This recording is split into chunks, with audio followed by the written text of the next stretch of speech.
Vamos a iniciar con el día de hoy, el día del Señor, nuestro estudio.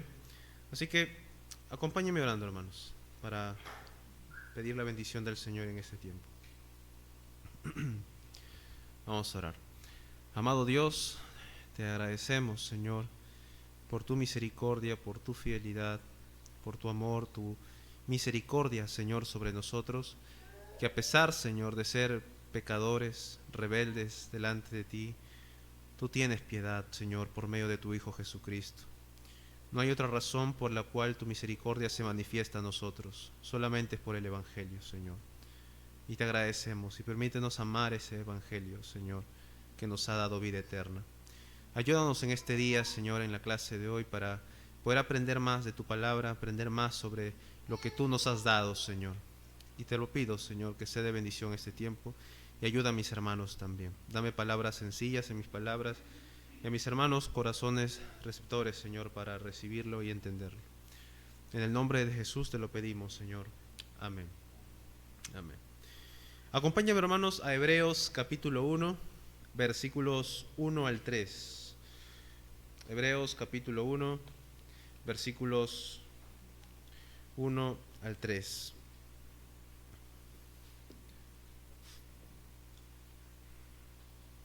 Es un texto que ya lo conocemos de memoria, encima lo cantamos.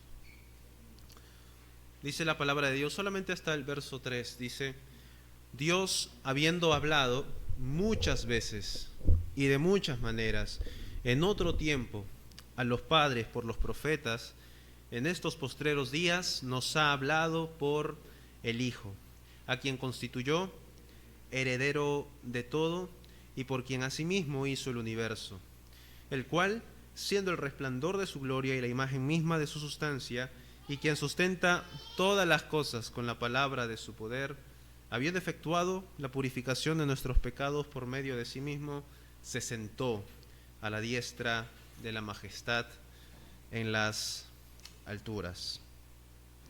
Hermanos, en clases anteriores, si recordamos, estuvimos hablando netamente sobre la revelación especial, ¿no? Hablamos en primer lugar sobre la necesidad de esta revelación en vista que la revelación general, la creación, la providencia, la conciencia, no nos provee un conocimiento suficiente para saber cómo ser salvo. Por ello es necesario otro medio de revelación u otra revelación que sí nos permita contemplar cómo el hombre puede ser salvo. Esa es la revelación. ¿Cómo se llama? La revelación es especial. Los quiero atentos, hermanos, y más ahora, porque el tema de hoy de repente puede ser, no creo complicado, pero a ver si el Señor me provee palabras para entender mejor lo que queremos decir. Así que de ahí la necesidad de la revelación especial, ¿no? La revelación especial. Vimos además los medios de esta revelación especial, vimos los 4 medios de revelación especial y terminamos hablando sobre la necesidad de la escrituración de la revelación especial. Este proceso mediante el cual la revelación especial se deja por escrito, ¿no? Se deja por escrito. Así que la clase de hoy tiene que ver con esto último, con el hecho de que Dios ya dejó por escrito toda su revelación y que por lo tanto no hay más medios a la manera en como antes Dios se comunicaba a los hombres. Han cesado. Por ello el tema de hoy es el cesacionismo, como ven en pantalla, es el cesacionismo. Vamos a explicar eso en un momento. Hermanos, si Dios sigue hablando hoy muchas veces y de muchas maneras, como en el otro tiempo, ¿cuál es la necesidad exclusiva de las Escrituras entonces? Si Dios sigue dando profecías, si Dios sigue dando nuevas revelaciones, ¿cuál es la exclusividad de las Escrituras? ¿Cuál es la suficiencia de las Escrituras? No tendría sentido, ¿sí o no? Por eso la necesidad de la escrituración implica la cesación de otros medios reveladores que Dios ha dado a su pueblo mucho tiempo. Así que creemos más bien, hermanos, que Dios ya ha hablado de manera plena, de manera definitiva, por medio de su Hijo, como lo que acabamos de leer en Hebreos en Hebreos capítulo 1. En estos postreros días nos ha hablado por el Hijo. El Hijo es la revelación final. Recuerden cuando vimos la revelación encarnada, en Él se cumple precisamente esta revelación final que Dios quiso dar a su pueblo.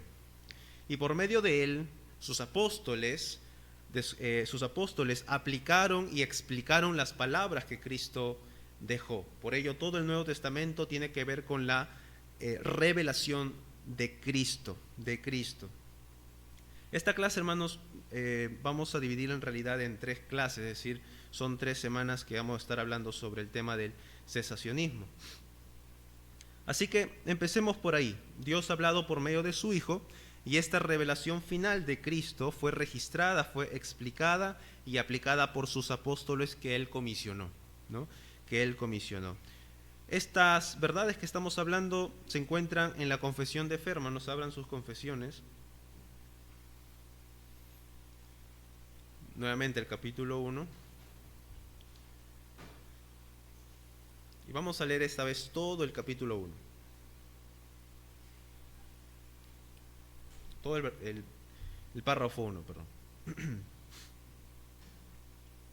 Dice la confesión de fe: las Sagradas Escrituras constituyen la única regla suficiente, segura e infalible de todo conocimiento, fe y obediencia salvadores. Aunque la luz de la naturaleza y las obras de la creación y de la providencia manifiestan de tal manera la bondad, sabiduría y poder de Dios que dejan a los hombres sin excusa, no obstante, no son suficientes para dar el conocimiento de Dios y de su voluntad que es necesario para la salvación. Por lo tanto, agradó al Señor en distintas épocas y de diversas maneras revelarse a sí mismo y declarar su voluntad a su iglesia. Y posteriormente, para preservar y propagar mejor la verdad, y para un establecimiento y consuelo más seguros de la iglesia contra la corrupción de la carne, contra la malicia de Satanás y del mundo, le agradó a Dios poner por escrito esa revelación en su totalidad, lo cual hace a las Santas Escrituras muy necesarias. Y ese es el tema que sigue. Habiendo cesado ya las maneras anteriores por las cuales Dios revelaba su voluntad a su pueblo. Así que es clarísimo, hermanos, en nuestra confesión el tema del cesacionismo. Han cesado las maneras anteriores por las cuales Dios revelaba su voluntad a su pueblo. Hermanos, ¿por qué necesitamos la revelación especial de forma escrita? ¿Por qué necesitamos las Escrituras? Porque Dios ya no revela su voluntad por medio de nuevas revelaciones. Dios ya no revela nuevas cosas por medios de otras formas, como en el Antiguo Testamento, aún también como en el Nuevo Testamento, como veremos. La escrituración de la revelación especial, hermanos, era necesaria en vista de la cesación de los apóstoles, de los profetas y de las señales y milagros que los acompañaban. James Renihan, un expositor de la confesión, dice: las Escrituras, dicen, son el fundamento que dejaron los apóstoles y profetas y nos brindan a nosotros una regla perfecta para ordenar nuestras vidas. Puesto que la revelación general, como la creación, la providencia, la conciencia, es insuficiente, y las formas anteriores en que Dios se revelaba han cesado, o sea, los sueños, visiones, en el Nuevo Testamento las lenguas, las profecías, han cesado todo ello, entonces las Escrituras son necesarias. Las Escrituras son necesarias. Además, cabe destacar que esto implica una afirmación categórica sobre el cese de cualquier otra forma de revelación especial, como por ejemplo las lenguas, las interpretaciones de lenguas, las profecías, etcétera, visiones, etcétera. Entonces, cuando afirmamos, hermanos, que ya no hay nuevas revelaciones de Dios por otros medios, estamos también afirmando que los dones reveladores que encontramos en el Nuevo Testamento, como les decía, como el hablar en lenguas, las profecías, los hacedores de milagros, tampoco están vigentes. Por lo tanto, han cesado estos dones que encontramos en el Nuevo Testamento. La doctrina que enseña ello, que los dones reveladores han cesado, se llama cesacionismo. Ese es el tema de hoy, el cesacionismo. ¿Por qué cesacionismo? Porque enseña que los dones reveladores han cesado, ¿no? Cesado. Pero esta doctrina, el cesacionismo, tiene su contraparte. Su contraparte es la doctrina del continuismo o del continuacionismo, como algunos lo llaman. El continuismo tiene que ver precisamente con que los dones reveladores continúan. Entonces hay dos posiciones en el mundo evangélico hoy en día. Por un lado está el cesacionismo, que es lo que nosotros creemos y enseñamos, el cesacionismo, que los dones han cesado, y por otro lado está el grupo de los continuistas o la doctrina del continuismo, que enseñan que los dones reveladores continúan. Hermanos, la posición bíblica y que nuestra confesión adopta es la doctrina del cesacionismo. Así que vamos a estudiar a la luz esta doctrina, a la luz de 6 argumentos a favor. Estos 6 argumentos, el día de hoy vamos a ver el primer argumento, la otra semana vamos a ver el segundo argumento, y la tercera clase vamos a ver los últimos 4 argumentos. Pero antes de llegar ahí, es necesario primero explicar exactamente, hermanos, a qué nos referimos con cesacionismo y continuismo, ¿sí? Porque necesitamos hacer estas consideraciones debido a que van a ser necesarias, nos van a servir para no caer, hermanos, en el error que muchos cometen, que es encasillar a un grupo o a una iglesia en un saco que no les corresponde. Porque dentro de ambas doctrinas, por un lado hay radicalismo en ambos lados. Hay un radicalismo tal que, por ejemplo, toman a todos los continuistas como sectas o como falsos maestros. Pero hay un grupo también de radicales en el continuismo que enseñan que los cesacionistas no aceptan el poder sobrenatural del Espíritu. Vamos a ir poco a poco en ello, pero hermanos, estas consideraciones que vamos a dar enseguida nos van a ayudar a no encasillar a un grupo, a una iglesia dentro de un saco que no les corresponde, ya que eso es un error muy común en el día de hoy y más en las redes sociales a veces.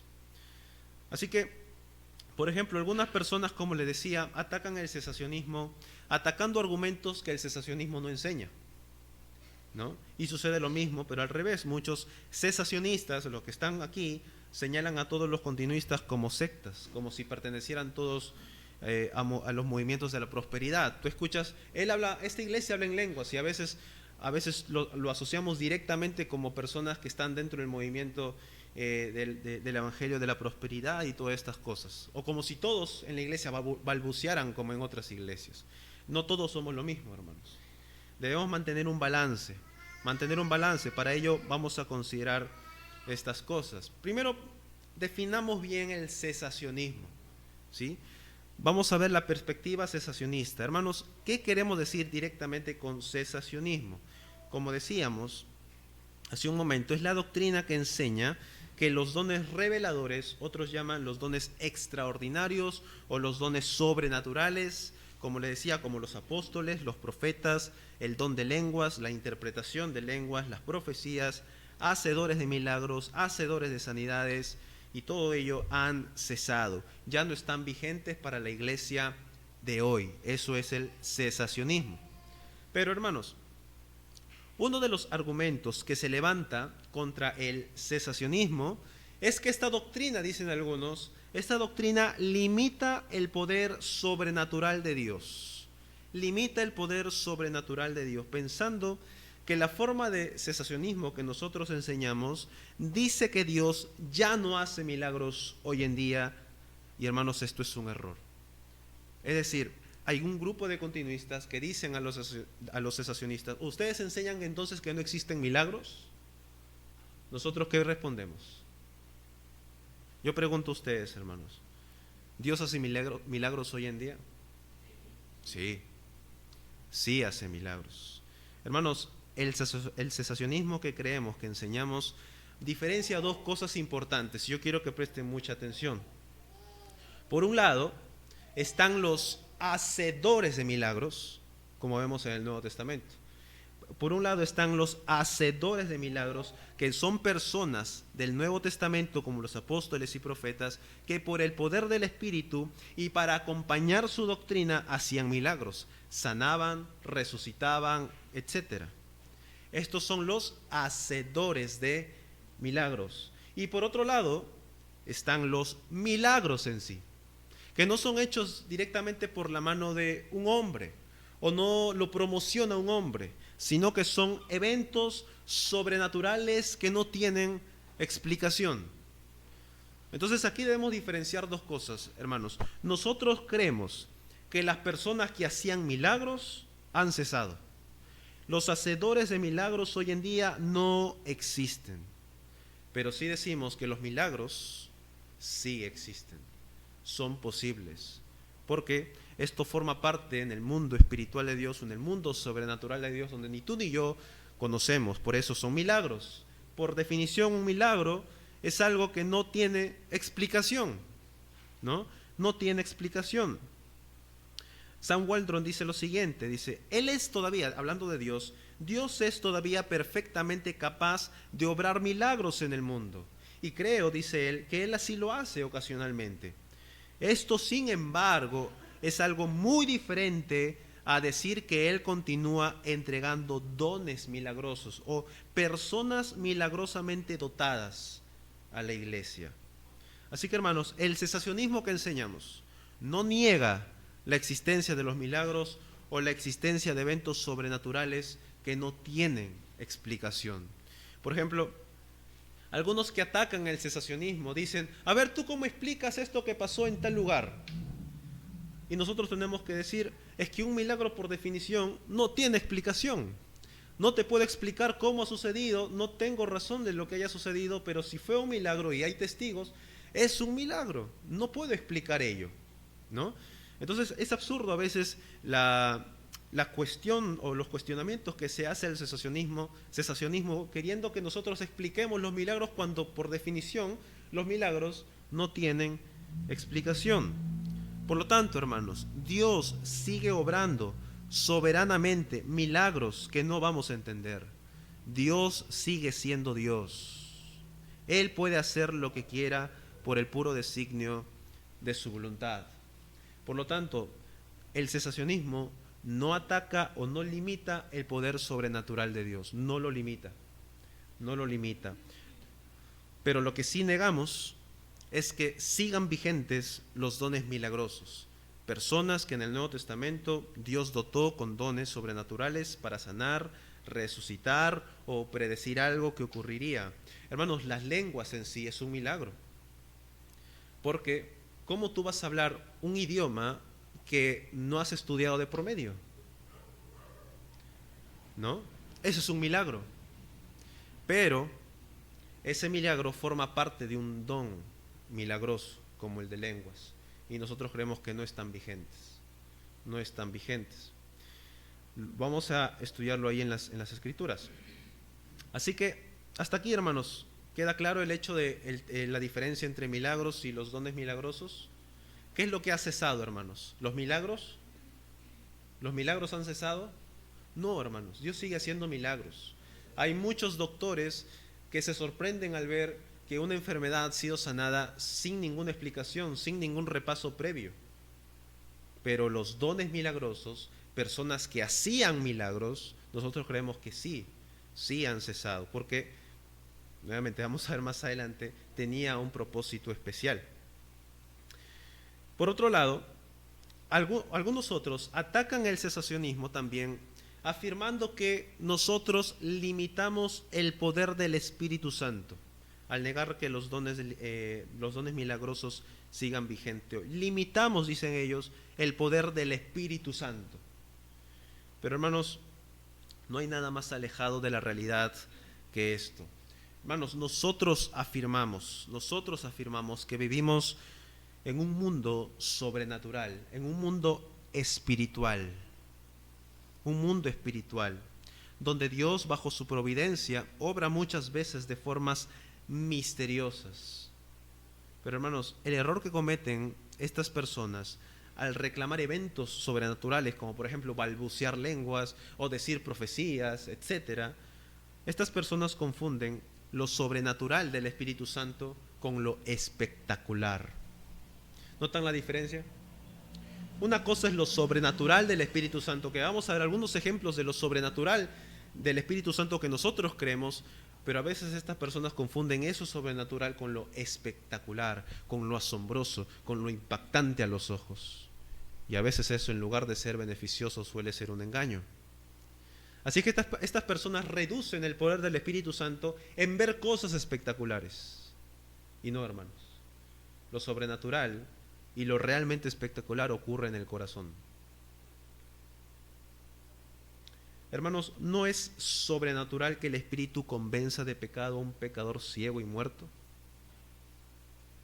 ¿No es sobrenatural que Dios edifique a su pueblo por medio de la predicación de su palabra, que los alimente, que los consuele? ¿No es sobrenatural que Dios dé paz que el mundo no entiende en medio de tribulación, en medio de persecución y aflicción? Eso no es sobrenatural. ¿No es la palabra de Dios la espada del Espíritu Santo? ¿No es la palabra de Dios más cortante que toda espada de dos filos y penetra hasta partir el alma y el espíritu, las coyunturas y los tuétanos, y discierne los pensamientos y las intenciones del corazón, como lo dice Hebreos? Hermanos, nosotros creemos en lo sobrenatural. Que un hombre muerto en sus pecados resucite a una nueva vida y sea alguien diferente y no quiera jamás volver a lo que antes él vivía o hacía, eso es sobrenatural. Que un creyente en medio de aflicción, en medio de mucha tribulación, mucho dolor, pueda tener paz y gozo del Espíritu, eso es sobrenatural. Una paz que el mundo no entiende. Hermanos, nosotros creemos en lo sobrenatural. Y el Espíritu Santo sigue obrando sobrenaturalmente, aunque a los ojos del mundo no sea espectacular, aunque lo debería ser. ¿Cómo tú puedes estar en paz en medio de tanta aflicción? Dios da ese consuelo. Dios da esa paz. Por lo tanto, hermanos, estas personas a veces confunden lo sobrenatural verdaderamente con lo espectacular, con lo que es mejor visto a los ojos, con lo que llama la atención del mundo.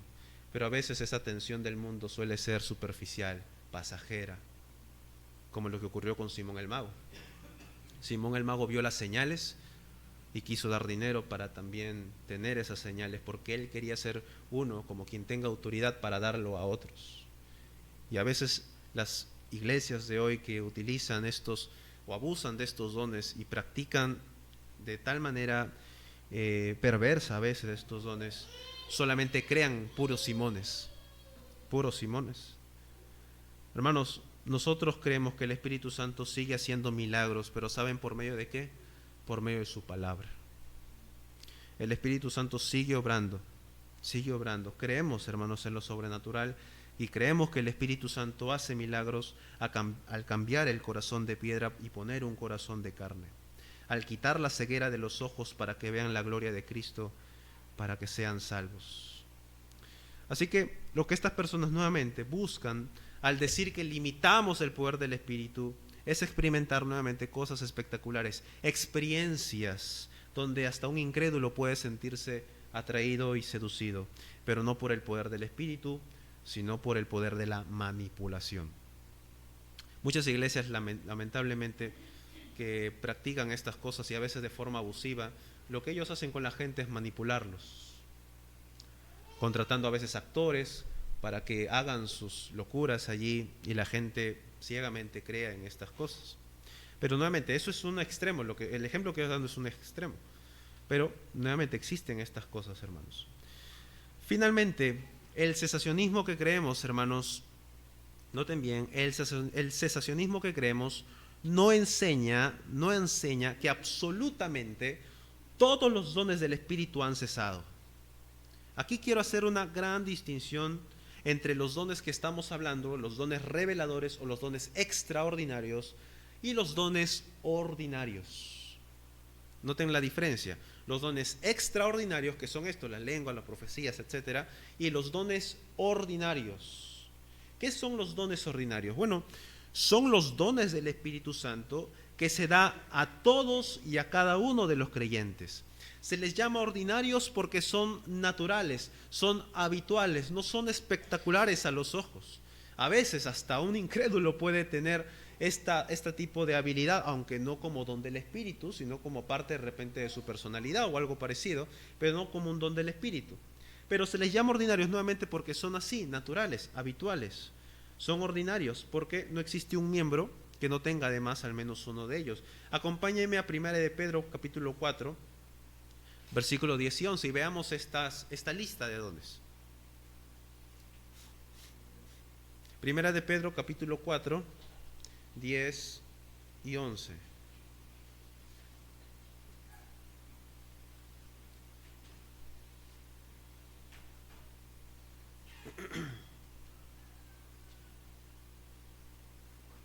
Dice la palabra de Dios, 1 de Pedro 4, 10 y 11. Dice la palabra de Dios, cada uno según el don que ha recibido. Ok, en primer lugar, noten claramente que cada miembro, o sea, hermanos, si tú eres miembro de esta iglesia, si tú eres cristiano, tú tienes un don ordinario, no estamos hablando de los dones extraordinarios, ¿sí? Dice, cada uno según el don que ha recibido, ministralo a los otros como buenos administradores de la multiforme gracia de Dios. Si alguno habla, es decir, puede ser predicar, aconsejar, etcétera. Si alguno habla, hable conforme a las palabras de Dios. Si alguno ministra, ministre conforme al poder que Dios da, para que en todo sea Dios glorificado por Jesucristo, a quien pertenecen la gloria y el imperio por los siglos de los siglos. Amén. Primero, este texto habla de que cada miembro ha recibido un don al menos. Algunos pueden recibir 2, 3 dones, etcétera. Pero ha recibido un don. Ministrelo como buenos administradores de la multiforme gracia de Dios. Aquí notan a dos ejemplos. El que habla, normalmente el que predica, el que enseña o el que aconseja, el que exhorta, como vamos a ver más adelante, y el que ministra, es decir, aquel que está a cargo de personas, ¿no? Un pastor, por ejemplo, es un ministro. Pero vamos ahora a Romanos capítulo 12, 6 y 8. Y aquí está verdaderamente la lista que les quería mostrar. Lo primero era para ver que cada don, o que Dios ha dado cada don a cada miembro. ¿Cuáles son algunos de estos dones ordinarios? Romanos 12, 6 al 8. Romanos 12, 6 al 8. Dice, ¿lo tienen? Dice, de manera que, teniendo diferentes dones, según la gracia que nos es dada, si el de profecía, úsese conforme a la medida de la fe. Y noten, o si de servicio, en servir. El que enseña, en la enseñanza. El que exhorta, en la exhortación. El que reparte, o sea, el que digamos, comparte con liberalidad, es decir, con generosidad. El que preside con solicitud. Y el que hace misericordia con alegría. Noten, hermanos, aquí vemos dones ordinarios, como por ejemplo el don de servicio, el don de enseñanza, el don de la exhortación, el don de la generosidad, el don de liderazgo, el don de misericordia, etcétera. Hay dones también como por ejemplo el de sabiduría, como menciona Santiago. Hermanos, estos dones son dones ordinarios, porque nuevamente no son vistosos a los ojos, a diferencia de los dones extraordinarios. No cumplían un don revelador como los dones reveladores, ¿no? Pero sí, por supuesto, son dones que edifican a la iglesia. Edifican a la iglesia, hermanos. Estos dones no han cesado. Estos dones tú y yo los podemos tener. Alguno puede tener el don de servicio, aquel que le gusta servir, ama servir. El don de la generosidad, con libertad siente atraído a dar cosas por los hermanos, a prestar, a compartir. No tiene ninguna resiliencia en ese sentido. el que exhorta, siempre está ahí animando a los hermanos, siempre está pendiente de ellos. Por otro está, bueno, la enseñanza, que también es un don. El que preside, o sea, aquel que está a cargo de personas, un administrador, alguien que organiza bien los grupos, alguien que sabe ordenar las cosas en la iglesia, etcétera. Son dones, hermanos, dones que están vigentes. Estos dones ordinarios nuevamente no han cesado. Pero por otro lado, nuevamente están los dones extraordinarios, ¿no? ¿Qué son los dones extraordinarios? Bueno, son dones cuyo propósito era revelar cosas nuevas a una iglesia primitiva, a una iglesia recién que estaba naciendo, ¿no? A una iglesia que recién estaba naciendo. Porque todavía esta iglesia no tenía la revelación especial escrita. Necesitaba conocer la voluntad de Dios porque todavía la revelación escrita no estaba todavía completa. En el proceso progresivo de la revelación de Dios a su pueblo, a Dios le plació que su Santo Espíritu concediera a la iglesia en aquella época dones extraordinarios para validar esas las enseñanzas de Dios a los mensajeros. ¿Cuáles son algunos de estos dones extraordinarios? Acompáñenme a 1 Corintios, capítulo 7 al 11. Esta lista de dones nosotros creemos que sí han cesado.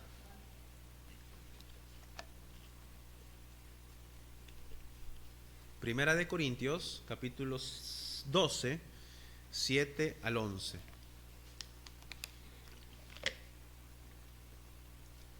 Un hermano, a ver, por favor, que lo lea, para descansar un poco mi... Primera de Corintios, capítulo 12, versículo 7 al 11. Pero a cada uno le es dada la manifestación del Espíritu para provecho. Porque a este es dada por el Espíritu palabra de sabiduría, a otro palabra de ciencia según el mismo Espíritu, a otro fe por el mismo Espíritu, y a otro dones de sanidades por el mismo Espíritu, a otro en hacer milagros, a otro profecía, a otro discernimiento de espíritus, a otro diversos géneros de lenguas y a otro interpretación de lenguas. Pero estas cosas las hace uno y el mismo Espíritu, repartiendo a cada uno en particular como él quiere. Muy bien. Aquí vemos entonces una lista de dones extraordinarios o dones reveladores. Noten por qué decimos dones reveladores en lugar de dones extraordinarios o dones sobrenaturales. Un don revelador implica que Dios revela por medio de ese don su voluntad. Por ejemplo, por medio de la generosidad, ¿Dios revelará algo nuevo? Por medio de la enseñanza, o sea, predicar la palabra de Dios, ¿revela algo nuevo? No, es para la edificación, todos sometidos a la palabra de Dios. Pero cuando pensamos en las lenguas y su interpretación, las profecías, el don de conocimiento, discernimiento de espíritus en general, aunque esto suele ser un tema de controversia, el discernimiento de espíritus, pero en general, dones de lenguas, la interpretación, etcétera, son dones reveladores, porque por medio de estos dones Dios revela cosas nuevas a la iglesia para que vivan conforme a la voluntad de Dios en una época donde la escritura no estaba completa. Por ello diferenciamos dones reveladores, son estos, y los dones no reveladores o los dones ordinarios, que no necesariamente revelan algo nuevo. Entonces es muy importante esa diferenciación. Nuevamente, hermanos, el punto aquí es el hecho de que los dones o el cesacionismo que nosotros enseñamos no niega que todos los dones, absolutamente todos los dones del Espíritu han cesado. No. Creemos que los dones ordinarios están todavía vigentes para edificar a la iglesia de Dios, ¿no? A la iglesia de Dios. Con estas consideraciones, entonces, espero haber explicado mejor a qué nos referimos con cesacionismo. ¿Bien? Así hemos explicado un poco mejor lo que es el cesacionismo. Recuerden que hasta ahora no hemos dado ni un argumento a favor del cesacionismo. Eso lo vamos a hacer más adelante. Pero ahora tomemos un momento para considerar o explicar mejor el continuismo, porque también puede haber mucha confusión en cuanto al continuismo o la doctrina que enseña que los dones reveladores siguen vigentes. El continuismo, por definición, es la creencia, nuevamente, de que los dones reveladores o los dones extraordinarios continúan, ¿no? Continúan. Sin embargo, hermanos, esto es muy importante, el continuismo no es un grupo uniforme, es decir, no todos creen igual, ni tampoco todos practican igual el continuismo. Hay continuistas, hermanos, que verdaderamente son nuestros hermanos, y podemos aprender mucho de ellos por su doctrina, porque su doctrina es ortodoxa. Algunos de ellos, por ejemplo, el pastor Miguel Núñez se afirma como continuista, aunque veremos más adelante un continuismo moderado, por ejemplo. Martin Lloyd-Jones, otro hombre muy reconocido en la Reforma, es alguien continuista. O sea, dentro de la Reforma incluso hay hombres continuistas.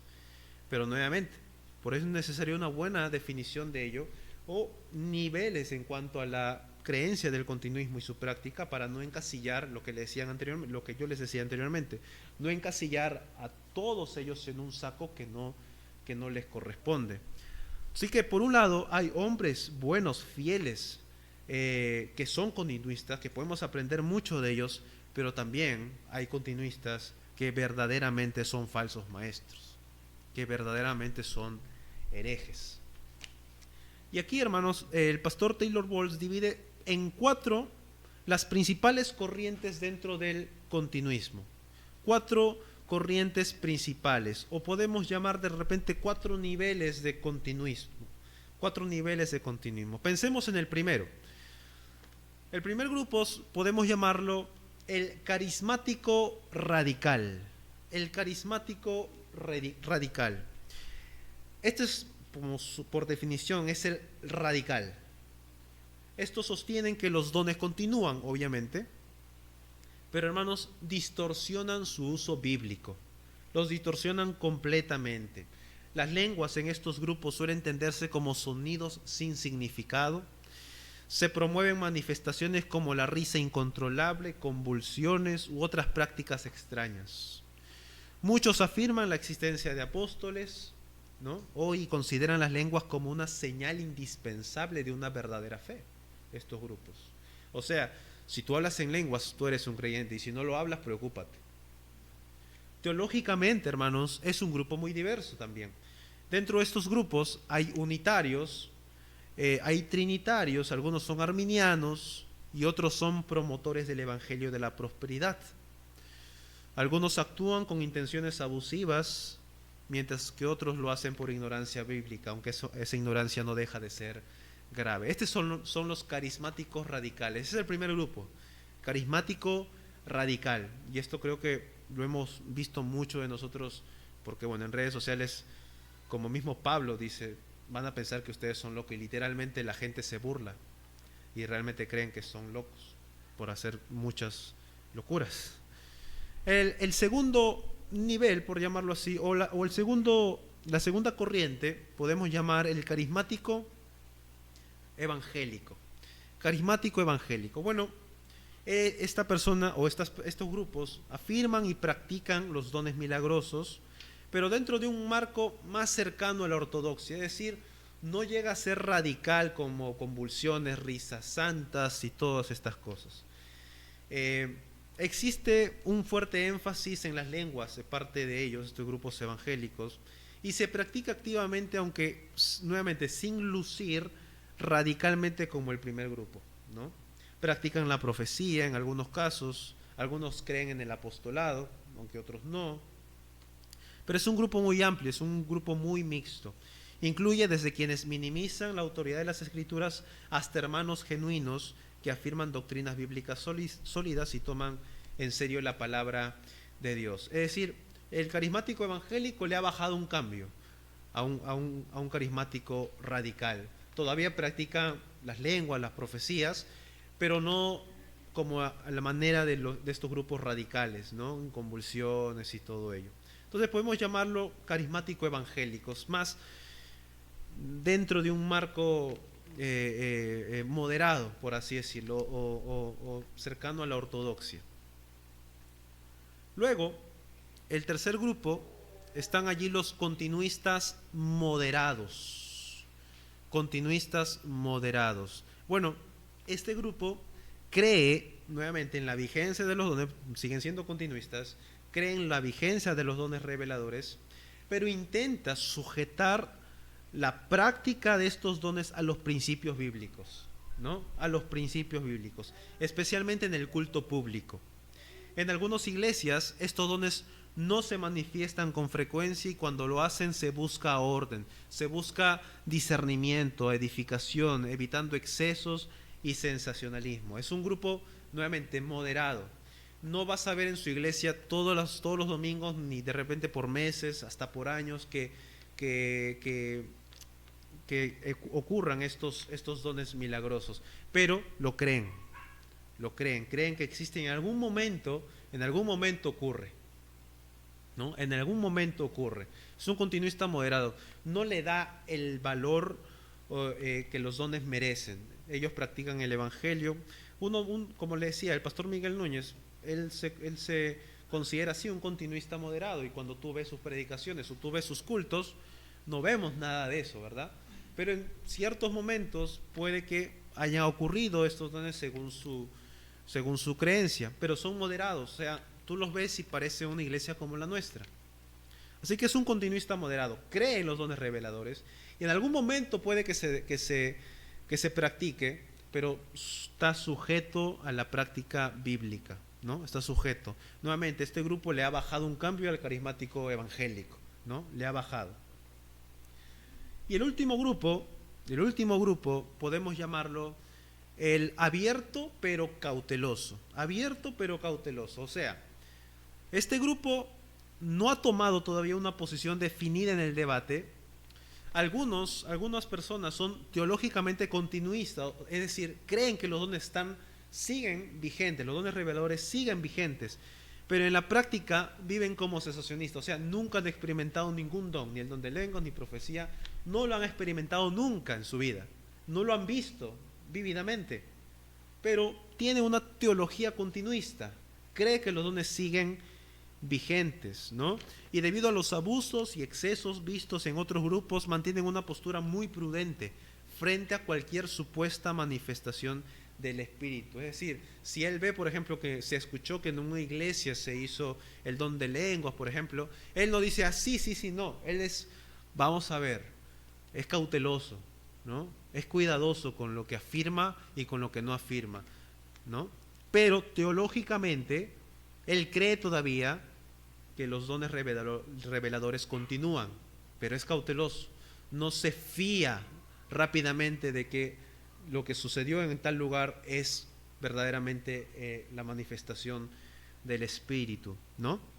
Es un grupo donde en su mayoría no han tenido experiencia en hablar en lenguas ni han presenciado algo que consideren una manifestación genuina de estos dones. Personalmente yo pude haber estado en algún momento en este grupo.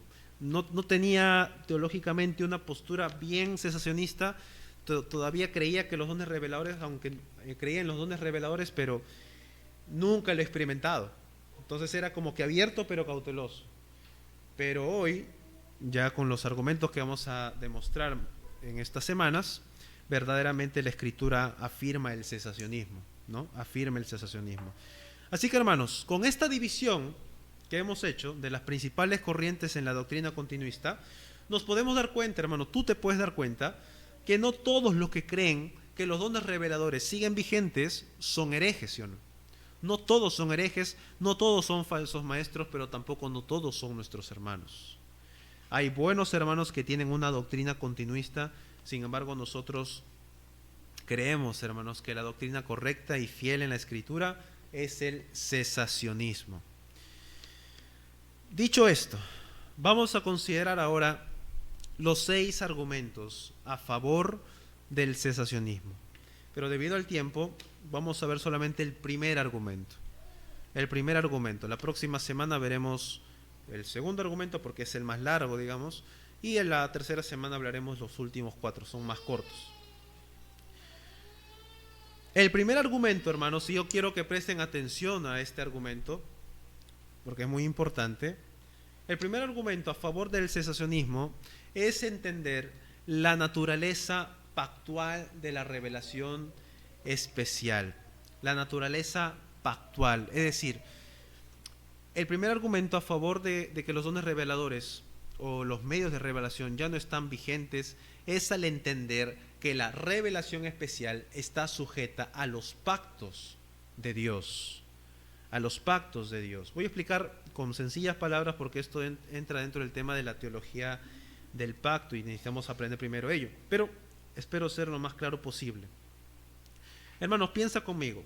Cuando tú y yo pensamos en un pacto en la Escritura, un pacto es una forma, o es la forma en cómo Dios se relacionaba con su pueblo, ¿no?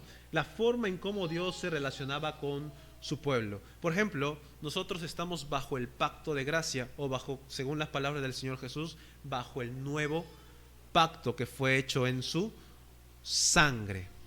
Noten la palabra del Señor Jesús, el nuevo pacto. Por lo tanto, Dios siempre se ha revelado por medio de pactos. Nosotros estamos bajo el pacto de gracia, ese pacto de gracia que Cristo nuestro intermediario, nuestro fiador. Pero en la Escritura, hermanos, tú vas a ver varios pactos. Los niños ya han aprendido sobre el pacto de obras, ¿no? El pacto de obras, el pacto que hizo Dios con Adán. Siguiendo la Escritura, vemos el pacto con Noé, por medio del arco iris, ¿no? Que revela que Dios ya no destruiría el mundo con diluvio y que permitía la bendición de la raza humana. El pacto con Noé. Luego está el antiguo pacto. Y el antiguo pacto corresponde a 3 pactos. El pacto con Abraham, el pacto con Israel, por medio de Moisés, y el pacto con David. El antiguo pacto, cuando tú y yo escuchamos en la ley o en el antiguo pacto, nos estamos refiriendo a estos 3 pactos. El pacto de Abraham, el pacto con Israel y el pacto con David. Nuevamente, dentro de cada pacto, hermanos, dentro de cada pacto, Dios revelaba su voluntad o su plan redentor de manera progresiva. Y pregunta, ¿cómo revelaba Dios su voluntad o su plan redentor a su pueblo? ¿Cómo lo hacía, hermanos? ¿Por medio de la palabra, por medio de la escritura? No, ¿verdad? No existía todavía una escritura. Dios utilizaba a hombres, a profetas, y esos profetas venían con sueños, con visiones, con milagros, ¿no? Y lo vamos a ver en un momento. Así que dentro de cada pacto Dios revelaba su voluntad por medio de la revelación especial, por medio de los medios de la revelación especial, como hemos visto. ¿Recuerdan la revelación providencial, como el Urim y el Tumim, la suerte, las visiones, lo visual, la teofanía, etcétera? Dios revelaba así su voluntad en el antiguo pacto, pero lo hacía en momentos diferentes, como veremos. Eso por un lado. Por lo tanto, hermanos, la revelación especial, noten bien esto, la revelación especial siempre acompañaba a cada pacto, siempre estaba ligado al establecimiento de cada pacto. No se trata, hermanos, no se trata que Dios revelaba su voluntad o la revelación especial de forma individual para que cada miembro del pueblo de Israel se edificara a sí mismo. No, la revelación especial nunca venía para que tú te edifiques a ti mismo de forma individual. Estaba sujeto a pactos, a temporadas. Cuando tú lees Hebreos 1:1, cuando dice Dios habiendo hablado muchas veces y de muchas maneras, esas muchas veces significan en porciones. Es decir, Dios nos reveló su voluntad especial así, sin ninguna variación. No, Dios revelaba en porciones. En un momento aquí, luego cesaba. En un momento aquí, luego cesaba. En un momento aquí y luego cesaba. Esos picos que yo estoy tomando, que ahí revelaba Dios su voluntad, es justo en el establecimiento de un pacto. Y eso lo vamos a ver en un momento. Estas revelaciones especiales, hermanos, tenían un propósito redentor. Por ello solo estaban presentes en momentos determinados. Así que, cuando pensamos en las revelaciones, como los milagros, los sueños, visiones, estos medios aparecían en momentos específicos de la historia. Exactamente como le decía, cuando Dios entra en un pacto con su pueblo. Y para entender este punto, hermanos, vamos a hacer brevemente un recuento bíblico histórico de los momentos en que Dios reveló su revelación especial a su pueblo. Hermanos, ¿a quién Dios se reveló primero? Génesis. A Adán y Eva, exacto. Dios se reveló a Adán y Eva usualmente de forma audible, ¿no? De forma audible. Luego de lo sucedido, sabemos que pecaron, etcétera. Si se dan cuenta y leen las Escrituras, pasan generaciones sin revelación. Hasta que Dios se revela ¿a quién? A Noé. A Noé. Pero noten, ha habido cesación de la palabra de Dios. Pero se revela a Noé también de forma audible. Y milagros como el diluvio, etcétera, ¿no? Pasa lo que conocemos, se multiplican, Noé y su familia se multiplican. Y nuevamente hay un periodo sin revelación especial hasta la época de Abraham, ¿no? Dios nuevamente se revela a Abraham: sal de tu casa y de tu parentela y anda al lugar que yo te voy a dar, yo te voy a entregar. Entonces, nuevamente, cesación de la revelación especial y un pico. Noten, aquí hemos visto ya 3 pactos. El pacto con Adán, cesación. El pacto con Noé, cesación de la revelación especial. Y luego entra Abraham. Dios se reveló por medio de sueños, por medio de visiones, para entregar el antiguo pacto a Abraham. Lo siguió haciendo con Isaac, lo siguió haciendo con Jacob, lo siguió haciendo finalmente con el menor de sus hijos, que fue, el menor fue Benjamín, pero el anterior, José, ¿verdad? Dios se reveló a José ¿en dónde? Bueno, se reveló por medio de un sueño cuando estaba con sus hermanos, pero finalmente para liberar o para cuidar al pueblo de Israel para que no mueran de hambre por la hambruna que había, Dios se revela ¿en dónde? ¿A quién? ¿A José? En Egipto, muy bien. Se revela Dios en Egipto. Aquí vemos entonces a Abraham, Isaac, Jacob, hasta José en Egipto, Dios revelándose ahí de forma progresiva. Pero hermanos, muere José. ¿Qué pasó con la revelación especial? Cesó. ¿Hasta cuándo? Hasta la era de Moisés. ¿Cuántos años pasaron, recuerdan? Dios le había prometido a Abraham que su pueblo iba a estar esclavizado en Egipto 430 años, ¿no? Por lo tanto, hermanos, luego de José hasta Moisés hay una cesación de la revelación especial por medio de 400 años, ¿no? Nuevamente, cesación. Con Moisés entonces encontramos muchas señales y milagros, pero esto para el establecimiento del pacto sinaítico o el pacto con el pueblo de Israel, donde están allí los 10 mandamientos, las leyes ceremoniales, las leyes civiles, etcétera. Que todo esto, si tú lees, cuando tú lees Éxodo y ves cómo Dios se revela, siempre constantemente Dios dice, porque yo le prometí así a Abraham, Isaac, Jacob. Abraham, Isaac y Jacob. Por eso el pacto sinaítico forma parte del pacto abrámico y lo demás. Eso es el antiguo pacto. Entonces, con Moisés encontramos entonces nuevamente señales y milagros. Vemos cómo Dios libera al pueblo de Israel de Egipto, hizo que la vara de Moisés se convierta en serpiente, por medio de él vinieron las plagas, se abrió en dos el mar rojo, una nube acompañaba al pueblo de día y una columna de fuego de noche, sale agua de la roca, llueve maná del cielo, etcétera, ¿no? Lo mismo sucedió también con Josué. Muere Moisés y lo sucede Josué, quien suple el lugar de Moisés. Y también en Josué se revelan estas manifestaciones, ¿no? Se abre en dos, ¿cuál? El río Jordán, ¿no? Se abre en dos. Luego de esta época, tras la muerte de Josué, nuevamente la revelación especial cesó, o al menos hubo escasez de ella. Primera de Samuel capítulo 3, no lo busquen porque estamos con el tiempo. Primera de Samuel capítulo 3:1 dice: el joven Samuel ministraba a Jehová en presencia de Elí. Y noten lo que dice: y la palabra de Jehová escaseaba en aquellos días. No había visión con frecuencia. En la época de los jueces, sí, Dios se revelaba en momentos a algunos jueces, pero no es que acompañaba algo grande, algo extraordinario, es simplemente para liberar a su pueblo, ¿no? Pero noten lo que dice Samuel: en aquella época la palabra de Jehová escaseaba.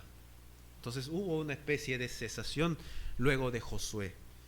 Esto fue así hasta que Dios mismo se revela a Samuel para ungir a David, con quien se cumple el pacto davínico, ¿no? Luego de David también se revela a Salomón para suplementar el pacto davídico. Después, nuevamente, hermanos, hay otro periodo de silencio hasta la llegada, ahora sí, de los profetas.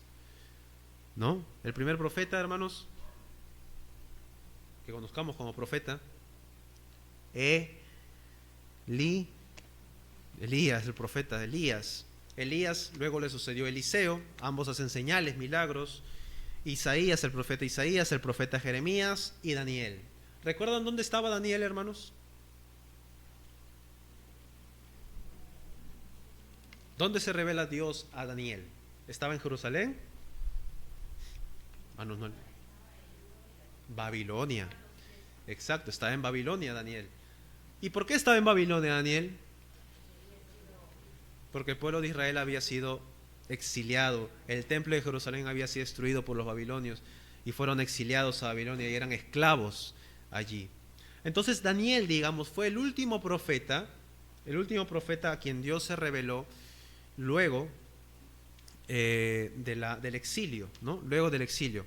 Entonces Dios se revela a Daniel, da profecías, etc. Y con Daniel entonces el pueblo de Israel ya estaba exiliado, fuera de su país, ¿no? En Babilonia. Se cumplieron los años de exilio. Mientras tanto, hermanos, después de la muerte de Daniel, cesó nuevamente la revelación. Hasta el periodo en que Dios se acordó de que su pueblo debía volver, entonces Dios se revela a Esdras, Nehemías, para el retorno del pueblo de Israel a su tierra, a Jerusalén, para ya darnos el escenario de la llegada de ¿quién? De Cristo, ¿no? Una vez entonces el pueblo vuelve de Babilonia a Jerusalén, nuevamente, hermanos, por 400 años la revelación especial cesó. ¿Hasta dónde? ¿Hasta quién? Hasta la llegada del Mesías, hasta la llegada de Cristo, en quien se cumple el nuevo pacto y el último pacto del relato bíblico. Con Cristo, hermanos, volvió la revelación especial, ¿no? Principalmente con la revelación encarnada, que es lo que vimos, el medio de revelación. Cristo mismo siendo la presencia misma de Dios, pero que también estaba acompañada por milagros. Cristo hacía milagros, ¿no? Luego de su ascensión, la revelación especial permaneció con los apóstoles. Ellos están ligados a Cristo porque ellos predicaban las palabras que Cristo les daría y el Espíritu Santo les haría acordar las palabras que Cristo había dicho. Por lo tanto, los apóstoles, las visiones, sueños de los apóstoles cumplen el papel de Cristo, que es manifestar su voluntad final, ¿no? Su voluntad final. Con Cristo entonces volvió la revelación especial y sus apóstoles acompañaron esa revelación especial luego de que Cristo ascendiera a los cielos. En resumen, hermanos, ¿de qué nos sirve este recuento histórico que acabamos de hacer? El punto de esto, hermanos, es entender que la revelación especial, junto con sus señales, milagros, sueños, visiones y todo ello, siempre se concentraba en momentos clave de la historia de la redención. No fue en todos los tiempos y en todos los momentos y a todas las personas del mundo. No, tenía un propósito pactual. Por eso el argumento que estamos presentando es la naturaleza pactual de la revelación especial. La revelación especial acompañaba los pactos. No estaba sujeto a cualquier momento de la historia. No, estaba sujeto a los pactos. Las revelaciones de Dios y sus señales se concentraban en momentos clave de la historia. Había épocas donde Dios manifestaba señales, pero en otros momentos cesaban, ¿no? Porque estas revelaciones acompañaban a los pactos. Nuevamente, Hebreos 1.1 decía, Dios habiendo hablado muchas veces, o sea, muchas porciones, en muchas épocas. No fue siempre. Conclusión, las revelaciones tenían un propósito y un fin que era acompañar a los pactos de Dios. Ahora, el Antiguo Testamento, con todas sus revelaciones, en diversas épocas y maneras, dejó promesas, dejó tipos, dejó sombras, pero en el Antiguo Testamento no vemos el cumplimiento. ¿Dónde vemos el cumplimiento de todo ello? En Cristo vemos el cumplimiento de todas las sombras y tipos y promesas del Antiguo Testamento. Esto apuntaba a un nuevo pacto, hermanos. Un nuevo pacto, pero que también era el último pacto. Después del nuevo pacto ya no habrían más pactos y por lo tanto, noten esto, no habría una expectativa de nuevas revelaciones. Había promesa, pero no consumación. Había sombras, pero no llegaba la sustancia. Hasta que llegó el día en que Dios se encarnó en el vientre de María y nació en Belén. Con esto inicia el Nuevo Testamento. En Cristo, hermanos, en Cristo se inaugura el nuevo pacto en su sangre. Este es el pacto de gracia o nuevo pacto. Ahora, terminamos con esto. Este último pacto del que estamos hablando, el pacto del Mesías, así como los pactos antiguos, vino acompañado por señales y milagros. Lo vemos en la vida del Señor Jesucristo y también en la vida de los apóstoles, ¿no? De tal manera, hermanos, que para que el fundamento del pacto de gracia sea establecido, Dios tuvo que acompañar a los apóstoles por medio de señales y milagros. Noten lo que dice Efesios 2:20, dice, edificado sobre el fundamento de los apóstoles y profetas, siendo la piedra principal, o siendo la principal piedra del ángulo, Jesucristo mismo. El fundamento, los apóstoles y profetas, y la piedra del ángulo es Jesucristo. Hermanos,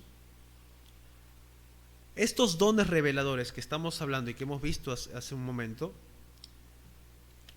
estos dones reveladores no salieron de la nada. Formaban parte, escuchen bien, formaban parte del establecimiento del nuevo pacto, ¿no? Formaban parte del establecimiento del nuevo pacto. Hermanos, una vez que el pacto se logró por medio de la muerte y resurrección de Cristo, y una vez que el pacto se fundamentó por medio de los apóstoles, no hay más necesidad de revelación especial. El Nuevo Testamento no da expectativas de que habrán sueños, de que habrán visiones, de que habrán profecías, porque el nuevo pacto ya llegó a su pico. Ya el nuevo pacto se dejó con el fundamento ya hecho y escrito, redactado en las Escrituras. Por lo tanto, si nosotros creemos que la revelación especial está sujeto a los pactos, entonces el pacto de gracia o el nuevo pacto ya fue inaugurado. No esperamos más nuevas revelaciones. Pero hermanos, noten aquí. Estoy diciendo hace un momento que el nuevo pacto se inauguró, pero no se consumó. Porque el nuevo pacto sí nos da una expectativa de una revelación, pero esta revelación es específica. ¿Cuál es esa única revelación que esperamos? La segunda venida del Mesías. Hermanos, el Nuevo Testamento nos provee una expectativa de una sola revelación posterior. Y no es señales, no es visiones, no es milagros, no es sueños, no es lenguas, sino la presencia misma de Cristo para venir a salvar a su pueblo y juzgar el mundo. Por lo tanto, hermanos, eso es lo que queda, eso es lo que esperamos, nada más. Como la revelación especial está sujeto a cada pacto y el nuevo pacto ya fue inaugurado y ya fue hecho el fundamento por medio de las Escrituras, nosotros vivimos ahora no esperando nuevas revelaciones. Pero entonces, ¿cómo crecemos en santidad? ¿Y cómo yo sé la voluntad de Dios? Su palabra nos ha dejado. Dios no nos ha dejado apóstoles, Dios no nos ha dejado profetas para que nos profeticen, no nos ha dejado a lenguas para que nos revelen nuevos misterios, ni interpretadores de lenguas para que nos hagan ver qué es esas revelaciones. Dios nos ha dado su palabra. Su palabra forma parte del cumplimiento y el fundamento del nuevo pacto. Y el nuevo pacto nos apunta a una sola revelación, que es la de Cristo mismo. Y quiero terminar con el hecho de que el llamado a la iglesia de hoy, hermanos, no es, Pablo en ningún momento en la Escritura nos da una expectativa, esperen señales, esperen visiones, no. Dice Pablo a Timoteo, pero persiste tú en lo que has aprendido y te persuadiste, sabiendo de quién has aprendido y que desde la niñez has sabido las sagradas escrituras, las cuales te pueden hacer sabio para la salvación por la fe que es en Cristo Jesús. Toda la escritura es inspirada por Dios y útil para enseñar, para redarguir, para corregir, para instruir en justicia, a fin de que el hombre sea enteramente preparado para toda buena obra. Luego le dice a Timoteo: te encarezco delante de Dios y del Señor Jesucristo, que juzgará a los vivos y a los muertos en su manifestación y en su reino, que prediques la palabra, que instes a tiempo y fuera de tiempo, redarguye, reprende, exhorta con toda paciencia y doctrina, porque vendrá tiempo cuando no sufrirán la sana doctrina, sino que teniendo comezón de oír, se amontonarán maestros conforme a sus propias concupiscencias y apartarán de la verdad el oído y se volverán a las fábulas.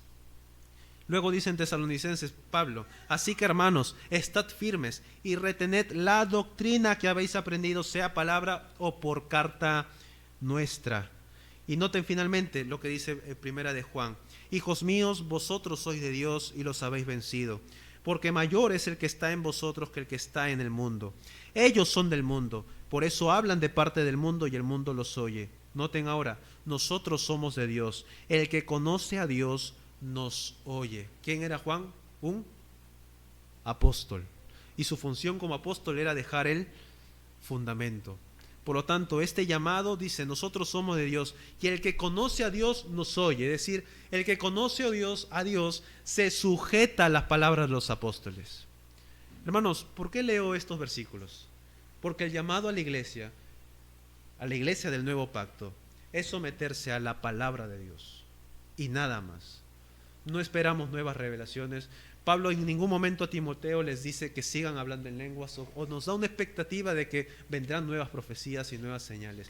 La exhortación constante y única es a someternos a la verdad de la palabra de Dios, porque la revelación especial tiene una naturaleza pactual, y en el nuevo pacto la revelación especial se cumplió en Cristo con sus milagros, apóstoles y profetas con sus milagros, visiones, sueños, lenguas, etcétera, para construir el fundamento que es la palabra de Dios. Una vez terminada la escritura, una vez el nuevo pacto inaugurado con el fundamento, solo nos queda una revelación que está por venir, y es la segunda venida de Cristo.